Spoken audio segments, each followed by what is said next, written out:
So he's in. That is Ron DeSantis in the presidential race officially as of this week. And I am a Democrat for DeSantis, so it is worth my talking about him and the presidential race so far. DeSantis is one of 3 Republican candidates I really like. As I've said, he is the best governor of my lifetime. He has taken it to woke corporations, woke departments within his government, and woke educators.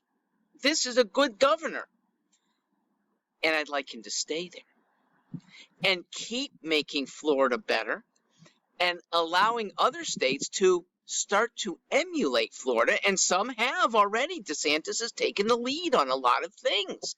So stay there, because more important than federal governance is local governance that's really good.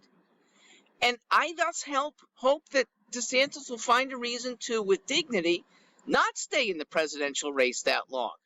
Make your points, get people who are not yet on your side to know what you're about, and take it back to Florida and do it even better so that locally, and that means lots of localities, can emulate Florida. So, who else do I really like? Vivek's great. Okay? Vivek, though young, I don't care. He's only 37 years old, but he's wiser than almost every other political person I've seen and heard. And he's principled. And if even a quarter of his principles were put into play by a president, Pramaswamy, or somebody who doesn't or beats him out but takes it into his mode, good enough. And I also like Mike Pence. Now, he's not official. I hope he will be. He is the most conservative of the highly mentioned candidates. Conservative from not his Trump administration duties, because he didn't do much, but as a governor of Indiana and as a person who lives a very, it seems, moral life, carries high principles. We need that back in governance. I'm not sure if we've had that since Jimmy Carter was actually had high rectitude, and you could see it from afar. Prior to that, probably Calvin Coolidge. So I hope he gets into the race. But now let me give you the most important candidacy, and that's on the Democrat side. It's Bob Kennedy. Because he has the chance, win or lose, but if he gets a little more clout than he has, he's already got a lot, he will make such a difference in breaking up the establishment Democrat Party first, and established almost everything that we've come to accept. Americans, too many, have come to accept big media, big corporations, big religion. They don't look too small.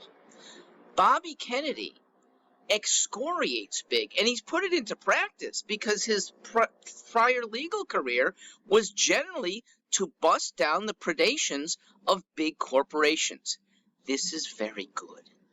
Now, I take not issue, I go further than Bobby, because what Kennedy rails against, the bigness of corporations and their predations, has stemmed from the government allowing their predations.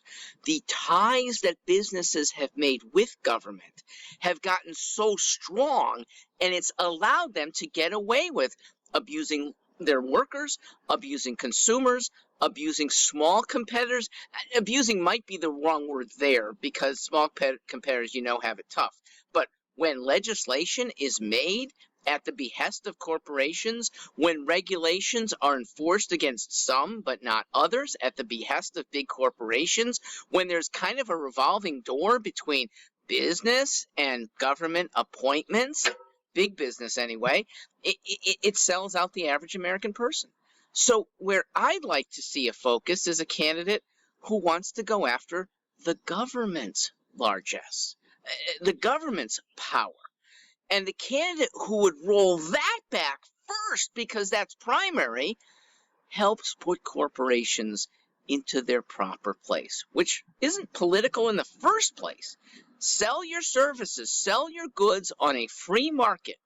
Everyone, except maybe a few of your officers, do better that way. And I do have a comment about officer enrichment versus shareholder enrichment. That's for another video.